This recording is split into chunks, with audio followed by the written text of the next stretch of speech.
Welcome to today's Business Report.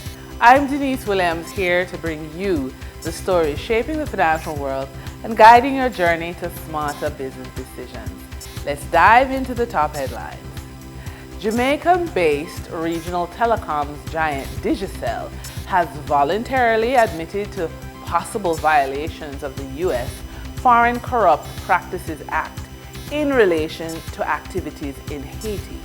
This disclosure has resulted in a pause in planned early refinancing of some of its U.S. $2.6 billion in debt, bondholders have been told. Sources at Our Today and the Irish Times reported that Digicel made the move amid continued uncertainty over a U.S. Department of Justice case looking into whether the company breached foreign bribery laws, according to sources. For investors in the Digicel bond, this would have marked the first refinancing since the restructuring earlier last year of the company and would have represented a major milestone for the company. Jamaican-based First Rock Real Estate, through its wholly owned subsidiary First Rock LATAM, has signed an agreement with global fast food chain KFC for two major commercial developments in Costa Rica. This deal follows on First Rock's initial two KFC restaurants in Costa Rica and the acquisition of a majority stake in the Crown Square commercial complex in Grand Cayman. Like the first two restaurants in Costa Rica, this new project is estimated to be completed in approximately 3 to 4 months. The KFC project is expected to generate economic growth in the region, providing employment opportunities during the construction phase and creating long-term jobs once the restaurant and warehouse are operational. Executives with companies listed on the stock exchange have reported buying and selling of their market positions. Kingston Wharves Limited has advised that a connected party sold a total of 1,165,668 Kingston Wharves shares during the period of March 27 to April 1, 2025.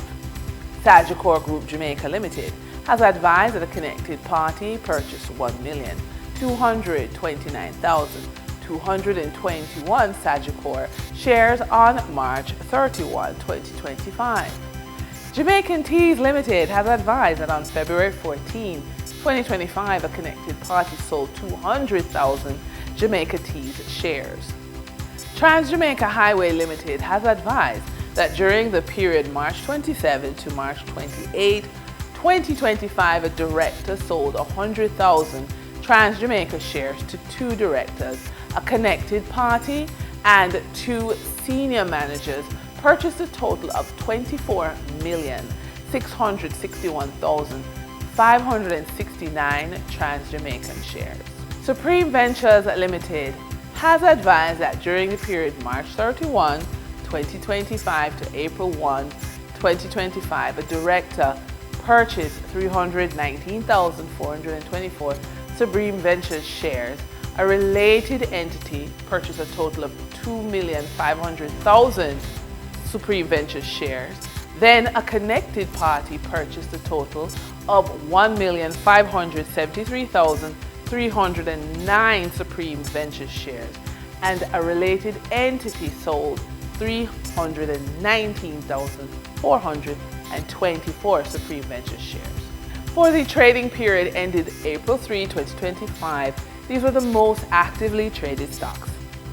Financial conglomerate NCB Financial Group Limited with 12,852,020 units traded, representing 34.16% of market sales volume.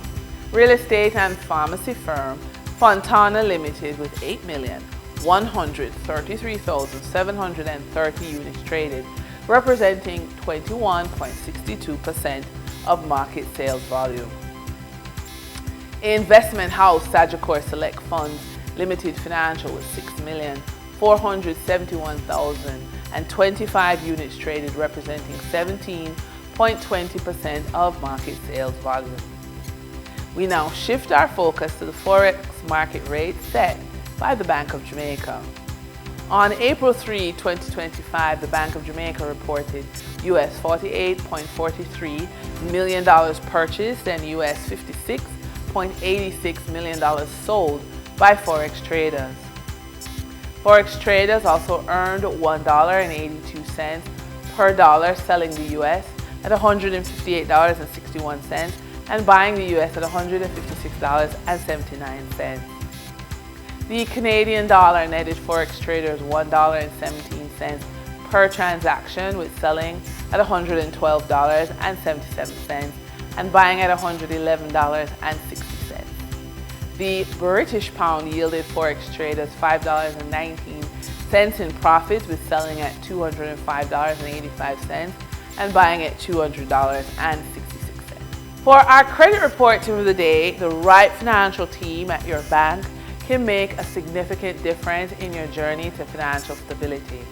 A strong financial team at your bank can provide guidance, access to resources, and personalized support to help you rebuild your credit and secure funding for future investments. For example, you can leverage business credit for personal benefit. If you own a business, responsibly managing a business credit line can improve both your personal and business credit scores.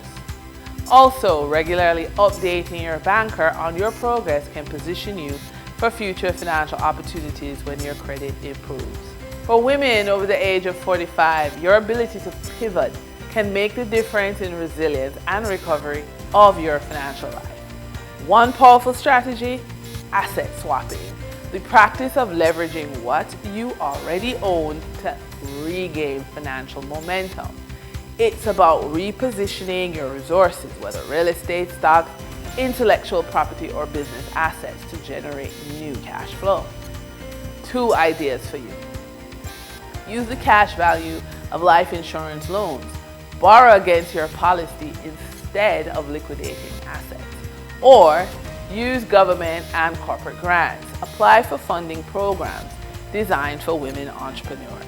And that wraps up today's business report. I'm Denise Williams, reminding you that every financial decision is a step toward your future. Until next time, stay focused, stay informed, and keep striving for success. See you soon.